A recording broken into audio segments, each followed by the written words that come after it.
Olá, pessoal.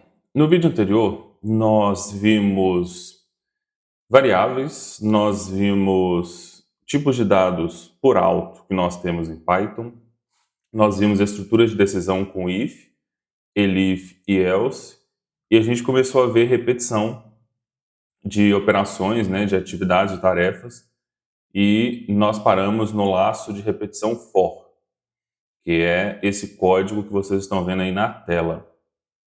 Agora, a gente vai continuar, porque ficou faltando um laço para gente trabalhar, que é o laço while. Traduzindo em português seria enquanto. Então eu vou abrir aqui na aba uma célula de código, logo abaixo desse código aqui, para novo código nosso com Python.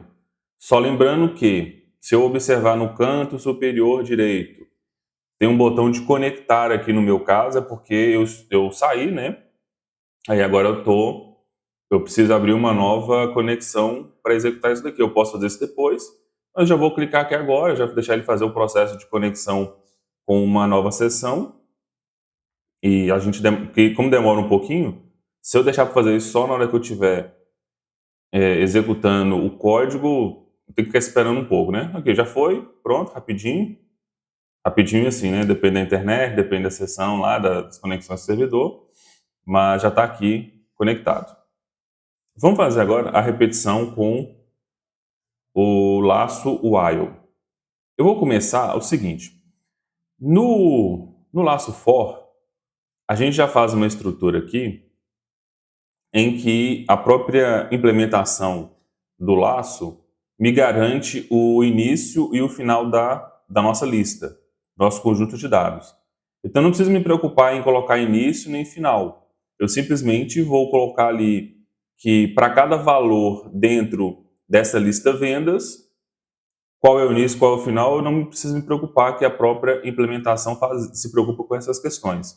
No while eu preciso colocar os critérios de início e de final, de começo e de parada. Então o que eu preciso fazer aqui? Eu vou inicializar uma variável chamada contador, e ela vai ser atribuída, e para ela vai ser atribuído um valor zero. Por que zero? Ó, sem ponto e vírgula, ó, extinto de outras linguagens. Por que zero?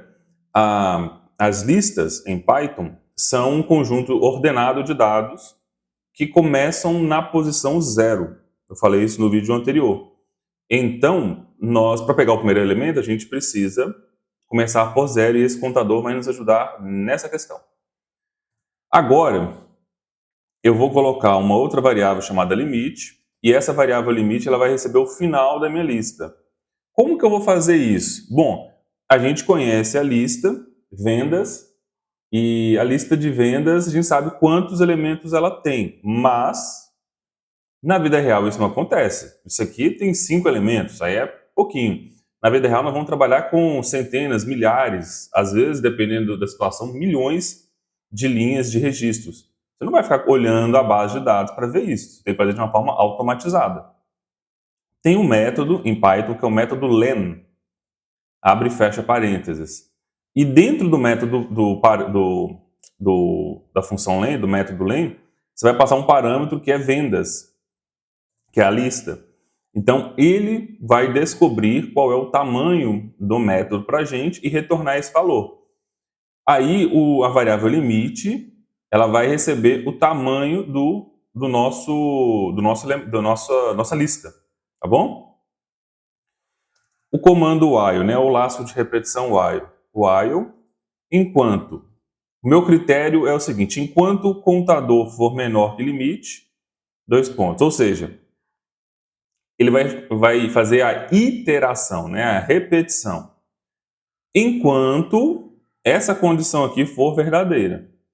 0 é menor do que o limite? Sim, então ele faz. 1 é menor do que o limite? Sim, então ele vai fazer. E vai indo. Quando essa condição deixar de ser verdadeira, aí ele vai parar de fazer a repetição. E, enquanto ele estiver dentro da repetição, o que ele fará?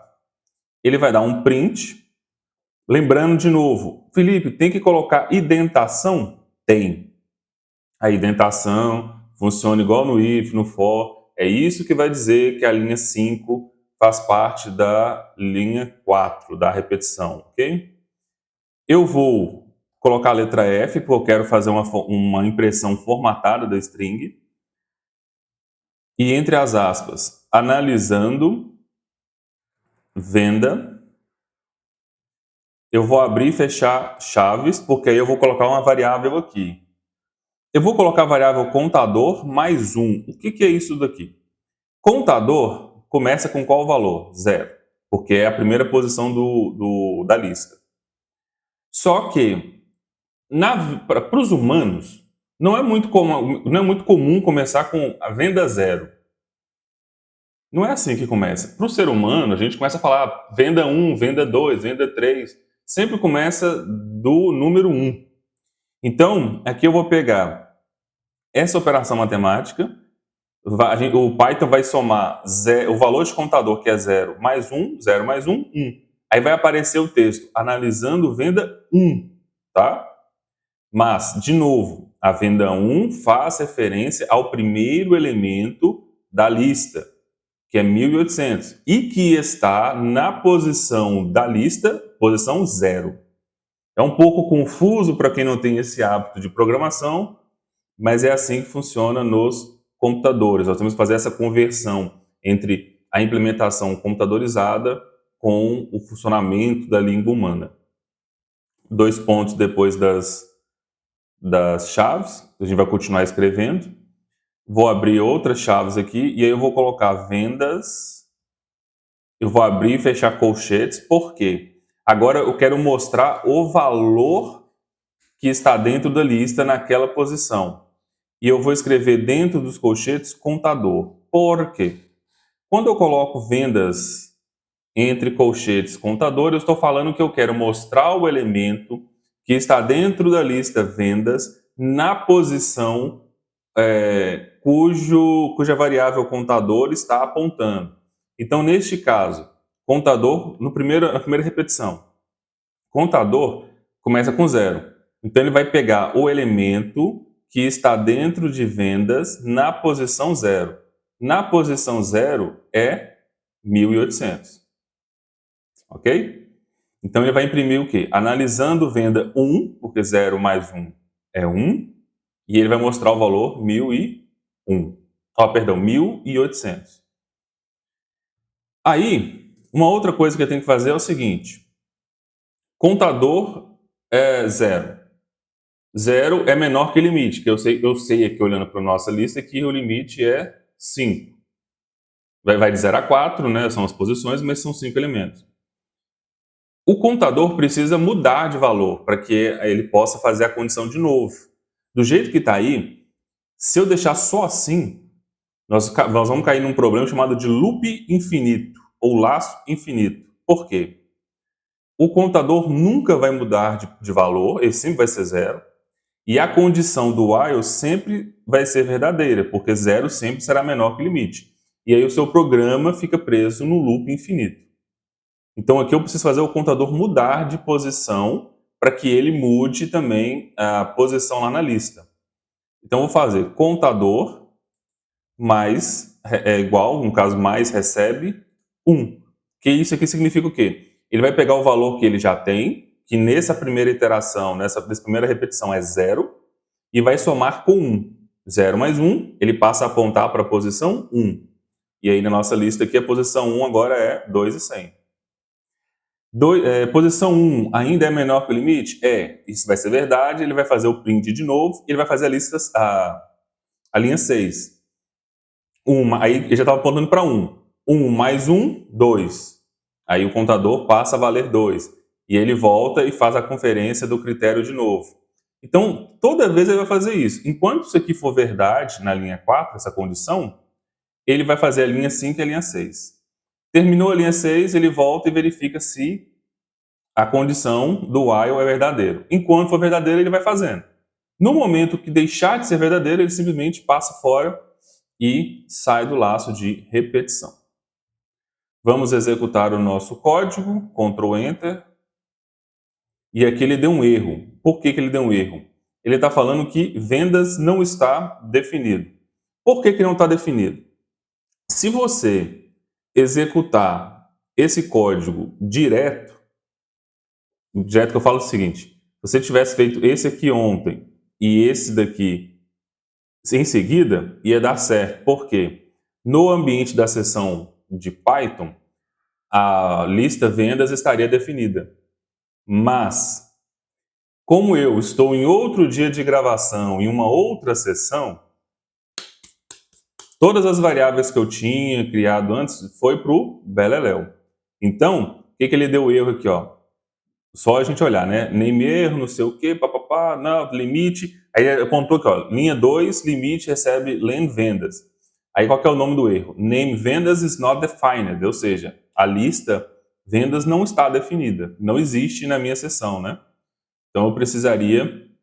É importante vocês saberem disso, porque vocês estarão usando sessões aí do Google Colab e vocês podem se deparar com esse tipo de situação aí e aí ficar sem saber o que está acontecendo, né? Cada sessão, cada vez aqui no canto direito superior, cada vez que você se conecta no Google Colab, nos servidores, você está criando uma sessão diferente, tudo que você tinha antes se perde, se apaga.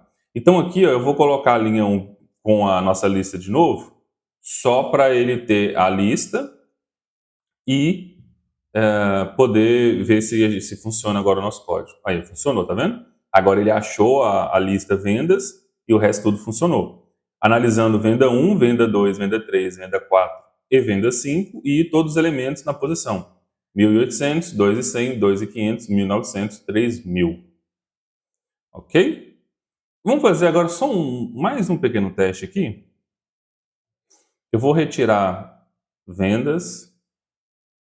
Eu vou executar o laço for primeiro. Pronto, executei.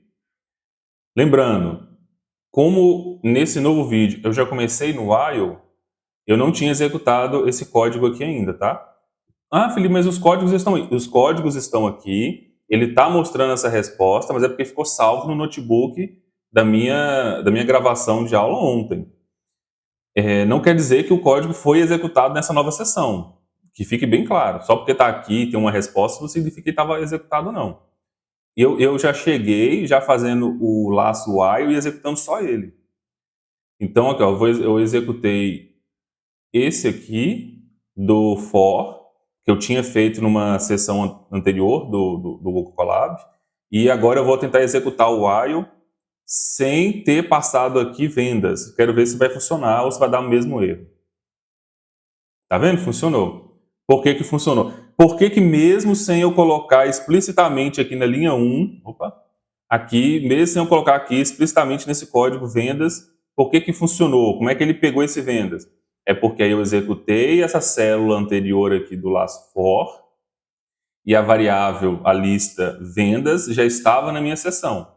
Eu consigo usar aqui normalmente o laço while usando vendas, tá?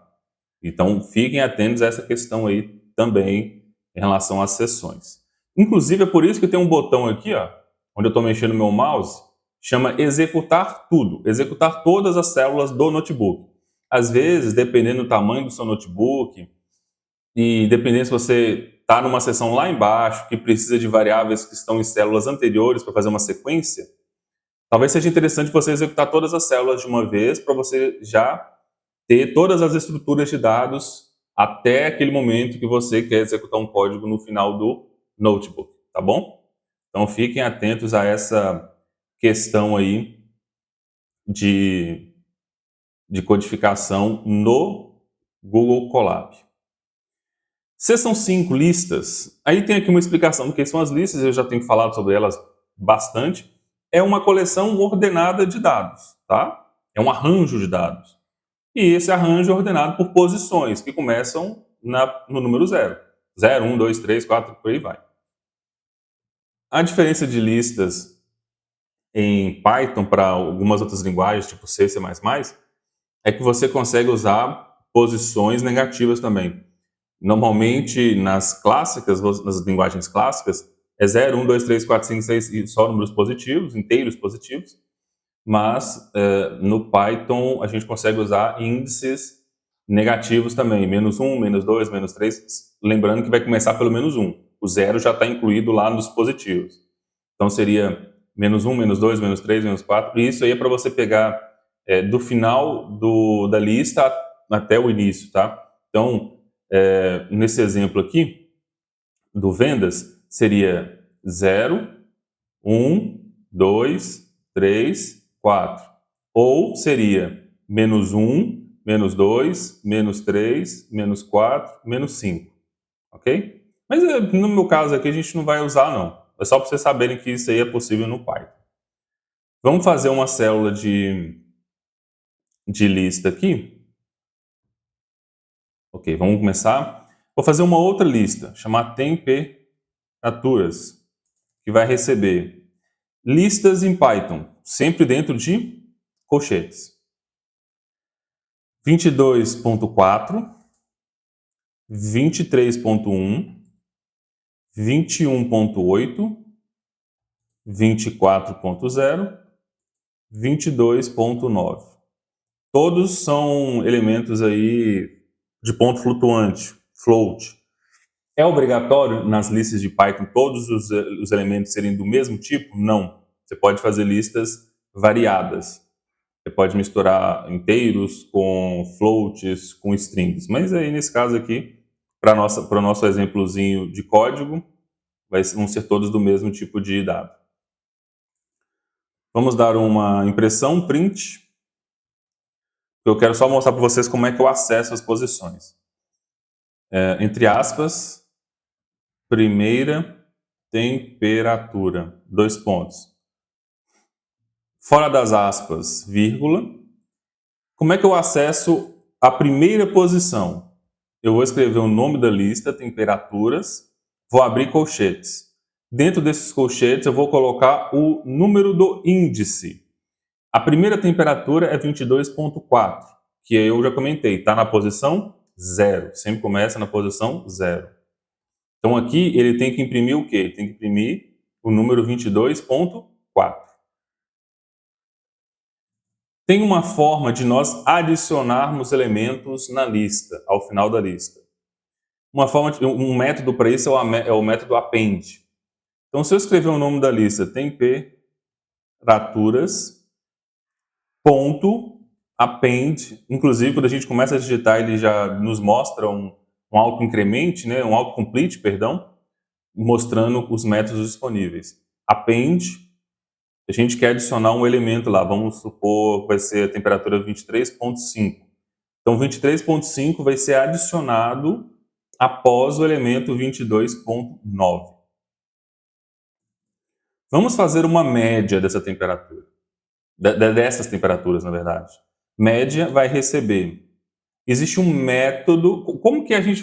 Antes de eu. Calma, vamos lá. Antes de eu fazer o cálculo aqui.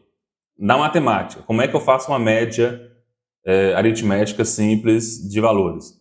A gente soma todos os elementos e divide pelo tamanho do conjunto de dados.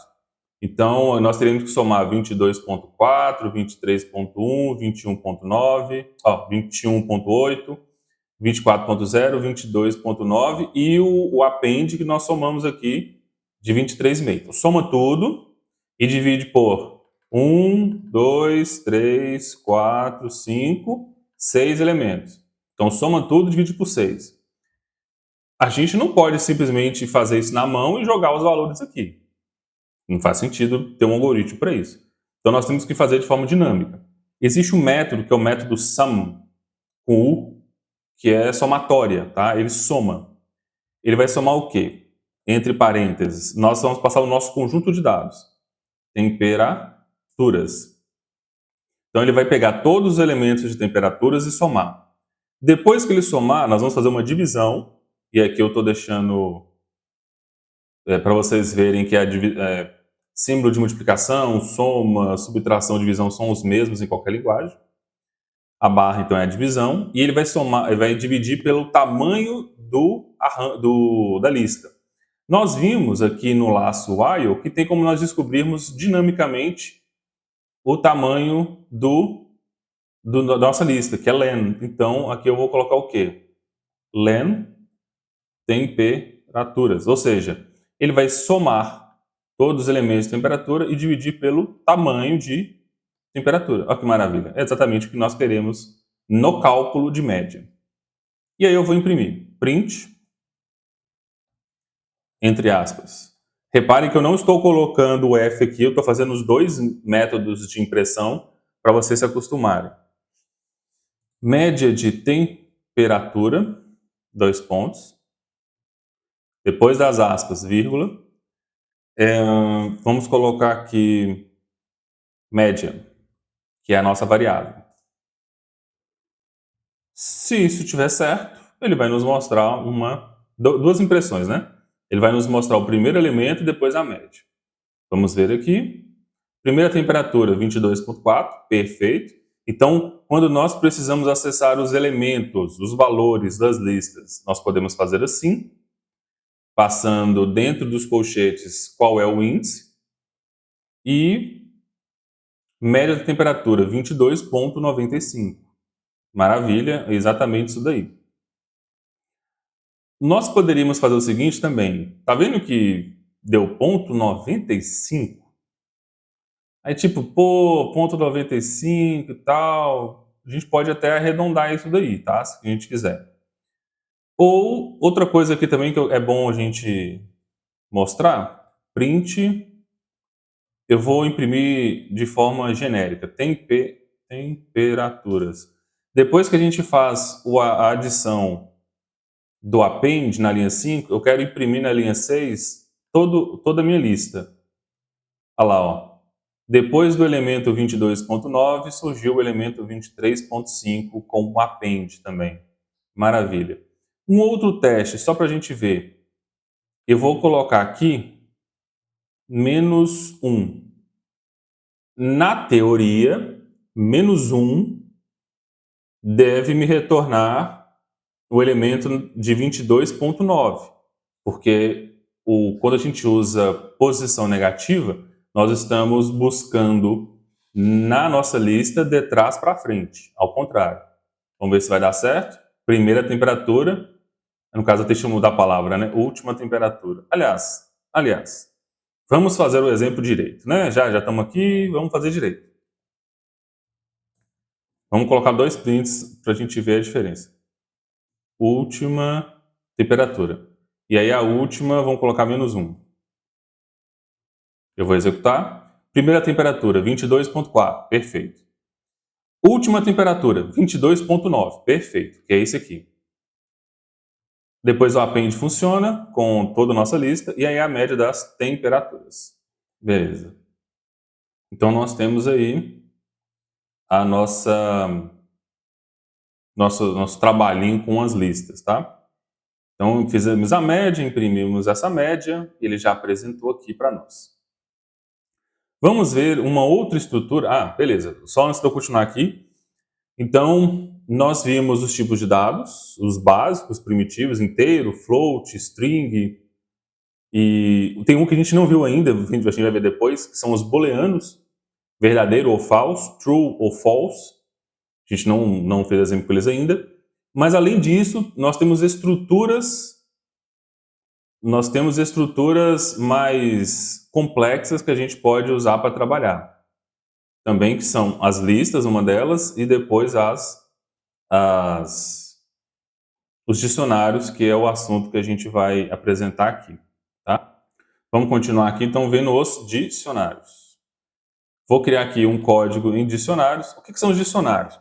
É uma estrutura de dados também igual à lista, só que ele não tem o funcionamento de índice igual tem na lista, já padronizado a partir do zero. O dicionário ele vai armazenar os dados na estrutura de pares chave-valor. Isso aqui é útil para os casos em que você precisa definir qual é o nome da chave. Então você vai definir uma posição, uma chave que acessa um valor, tá? Então aqui, para quem conhece, é tipo um JSON. O JSON faz isso, ele faz uma estrutura chave-valor. Mas se você não conhece, a gente vai ver aqui como é que cria e qual é a diferença de um dicionário. Então vamos supor que aqui eu quero fazer um registro de um dicionário de um produto. Um dicionário Python, ele começa e ele fica entre, na verdade, chaves, tá bom? E aí, o pessoal que já mexeu com C e C++, lembra um pouco struct. É mais ou menos a mesma ideia. Nós vamos colocar aqui os dados desse... Não vou nem chamar de registro, não. Vou chamar isso aqui de estoque. Dentro do estoque, nós vamos colocar os dados do produto. E aí nós vamos definir quais são as chaves e os valores desse produto. Então vamos lá. A primeira chave que a gente vai colocar, e a chave tem que ficar entre aspas, será produto. Depois das aspas, 2 pontos. Então aspas, o nome da chave, fecha aspas, 2 pontos. Como é um nome, vamos chamar de notebook. Vírgula. Poderia ser tudo em linha, tá, gente? Eu estou colocando aqui um embaixo do outro para ficar visualmente mais elegante. Mas você poderia fazer tudo numa linha só. Segunda chave, quantidade. 2 pontos. 3. Que aí não precisa de aspas, porque é o número 3. Linha de baixo, entre aspas. Preco, underline, unitário, sem acento. Fora das aspas, 2 pontos. 4.500.00 é o preço. E a última seria categoria. 2 pontos. Agora, como categoria é uma frase, uma palavra, eletrônicos. Deixa eu colocar esse maiúsculo. Eletrônicos. Pronto. Olha só, isso daqui é um dicionário. Lembra uma struct, né? Igual eu comentei. Então, nós temos chave, produto, valor, notebook. Chave, quantidade, valor, 3. Chave, preço unitário, 4.500. Valor. Chave, categoria, valor, eletrônicos. O dicionário, você não é obrigado a deixar todos os valores, todos os elementos no mesmo tipo de dado. Então, nós temos uma string, nós temos um inteiro, nós temos um float, nós temos string de novo. Lembrando que na última chave, no último par chave-valor, a gente não coloca vírgula aqui, tá? É só nas outras. Porque aí você está indicando para o Python que existem mais pares chave-valor. Aqui no último não precisa não. Como é que a gente faz para acessar esses valores? Vou imprimir aqui print, entre aspas, eu vou escrever produto, 2 pontos, vírgula. Como é que chama o meu registro? Estoque. Então, estoque, abre e fecha colchetes. Qual é a chave que eu quero acessar? Eu quero acessar a chave produto. Então, eu tenho que colocar entre aspas, produto, minúsculo, tudo minúsculo. Aqui, o que ele vai fazer? Ele vai lá em estoque, na chave produto, vai pegar o valor dele e jogar aqui nesse print. Vou colocar um outro print, valor total, 2 pontos, fora das aspas, vírgula. Nesse valor total, eu vou fazer um cálculo. Eu tenho preço unitário e eu tenho quantidade. Então, se eu multiplicar 4.500 por 3, eu vou ter um valor total, correto? Como é que eu vou fazer o cálculo desses valores? Qual é o meu dicionário? Estoque, colchetes, em qual posição? Se eu pegar a posição quantidade, certo? Olha aqui. Por que, mas Felipe, você colocou quantidade entre aspas? Sim, coloquei. Por que eu coloquei? Porque chave vai ser sempre uma string. Todas elas estão entre aspas. Quantidade. Fora do colchete, eu vou usar o símbolo de multiplicação. E eu vou, de novo, colocar meu dicionário estoque. De novo, colchetes. De novo, aspas. Preço unitário. Então, ele vai pegar o valor que está dentro dessa posição aqui, dentro dessa chave, 3. vezes o valor que está dentro dessa posição aqui, que é 4.500. Então, 3 vezes 4.500. Tudo bem? Mas eu posso colocar uma fórmula matemática dentro do print? Pode. Ele vai fazer a fórmula matemática e depois imprimir junto com a mensagem valor total. Vamos executar esse código aqui primeiro. Produto notebook, valor total 13.500. Ok, certinho. Agora também nós podemos, como isso aqui é uma estrutura, tem várias chaves, nós podemos fazer iterações em cima delas, tá? Então eu posso usar o while ou o for. Eu acho mais simples usar o for. Nós vamos usar então aqui for. Nós podemos, dentro do for, pegar tanto as chaves quanto os elementos, quanto os valores. Para isso, a gente pode fazer o seguinte: chave, vírgula, valor. In estoque, ponto. Agora, olha esse método, items. Abre e fecha parênteses, 2 pontos. O que é isso daqui? Vamos analisar a linha 11 primeiro.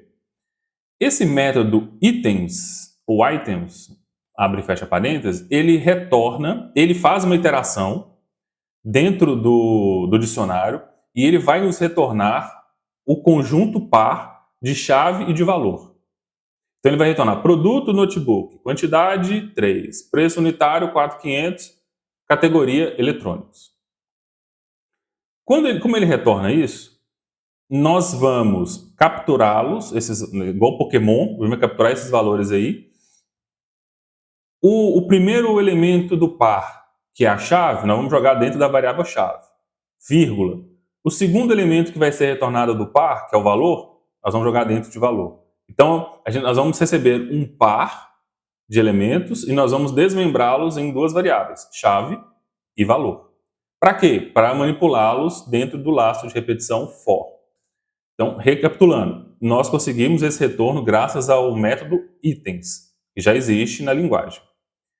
Nós vamos imprimir aqui, ó, print. Aí agora eu vou colocar a letra F, porque eu vou fazer uma impressão formatada. Nós vamos imprimir aqui, ó. Entre chaves, nós vamos escrever a palavra chave. Não confundam, tá? Eu coloquei o símbolo chaves e dentro eu vou colocar a variável chave, que vai receber lá do método items ou itens. 2 pontos, espaço, vou colocar chaves de novo e dentro eu vou escrever a palavra valor. O que a gente quer? Para cada iteração que o for fizer, a gente quer que vá imprimindo a chave e o valor, a chave e o valor, a chave e o valor. Então ele vai imprimir aqui o elemento que está dentro da variável chave e o elemento que está dentro da variável valor. Vamos ver se isso aqui agora funciona.